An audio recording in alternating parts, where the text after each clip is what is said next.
നമസ്കാരം, ഇൻഫോടെക്കിലേക്ക് സ്വാഗതം.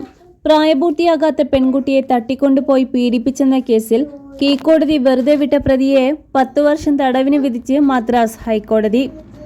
പോക്സോ കേസിൽ വിവാഹം പരിഹാരമല്ല എന്ന് കോടതി ഉത്തരവിട്ടു. 17-കാരിയെ പീഡിപ്പിച്ചെന്ന കേസിൽ യുവാവിനെ വെറുതെ വിട്ട നീലഗിരി കോടതി വിധി റദ്ദാക്കിക്കൊണ്ടുള്ള ഉത്തരവിലാണ് നിരീക്ഷണം. 18 വയസ്സ് പൂർത്തിയാക്കാത്തവരുമായുള്ള ശാരീരിക ബന്ധം പോക്സോ നിയമപ്രകാരം കുറ്റകരമാണെന്നും പ്രണയത്തിന്റെ പേരിൽ ഇളവ് നൽകാനാകില്ല എന്നും കോടതി വ്യക്തമാക്കി. 17 വയസ്സുള്ള പെൺകുട്ടിയെ തട്ടിക്കൊണ്ടുപോയി തടവിൽ പാർപ്പിച്ച് ലൈംഗികമായി പീഡിപ്പിച്ചെന്ന കേസിൽ ഊട്ടി സ്വദേശിയായ യുവാവിനെ നീലഗിരി കോടതി വെറുതെ വിട്ടിരുന്നു. വിചാരണ പൂർത്തിയാക്കും മുമ്പ് പെൺകുട്ടിയെ വിവാഹം ചെയ്തിരുന്നുവെന്ന യുവാവിന്റെ വാദം കണക്കിലെടുത്തുകൂടിയായിരുന്നു കീഴ്ക്കോടതിയുടെ ഉത്തരവ്.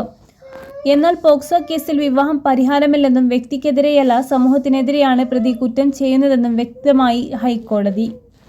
നീലഗിരി കോടതി വിധി റദ്ദാക്കി. യുവാവിനെ 10 വർഷം തടവിന് ശിക്ഷിച്ച കോടതി 1000 രൂപ പിഴയും ചുമത്തി. പെൺകുട്ടിയെ വിവാഹം ചെയ്തു എന്ന കാരണത്താൽ പ്രതിയെ വെറുതെ വിടുന്നത് പോക്സോ നിയമത്തിന്റെ ഉദ്ദേശത്തെ തന്നെ പരാജയപ്പെടുത്തുമെന്നും ജസ്റ്റിസ് പി വേൽമുരുകൻ പറഞ്ഞു. അയൽക്കാരിയായ പെൺകുട്ടിയുമായി പ്രണയത്തിലായിരുന്നുവെന്നും മറ്റൊരു വിവാഹത്തിന് വീട്ടുകാർ നിർബന്ധിച്ചപ്പോൾ ഒളിച്ചോടിയതെന്നായിരുന്നു യുവാവിന്റെ മറ്റൊരു വാദം. എന്നാൽ ഇഷ്ടമില്ലാത്ത വിവാഹത്തിന് വീട്ടുകാർ നിർബന്ധിച്ചാൽ അധികാരികൾക്ക് പരാതി നൽകുകയോ സാമൂഹ്യ മാധ്യമങ്ങളിലൂടെ വിവരം പുറത്തുവിടുകയാണ് ചെയ്യേണ്ടതെന്നും ജസ്റ്റിസ് വേൽമുരുകൻ പറഞ്ഞു. അത് ചെയ്യാതെ പെൺകുട്ടിയുമായി മൈസൂരിലെ ബന്ധുവീട്ടിലേക്ക് പോയ പ്രതിയുടെ ഉദ്ദേശം സുഹൃത്തിനെ സംരക്ഷിക്കുകയായിരുന്നില്ല.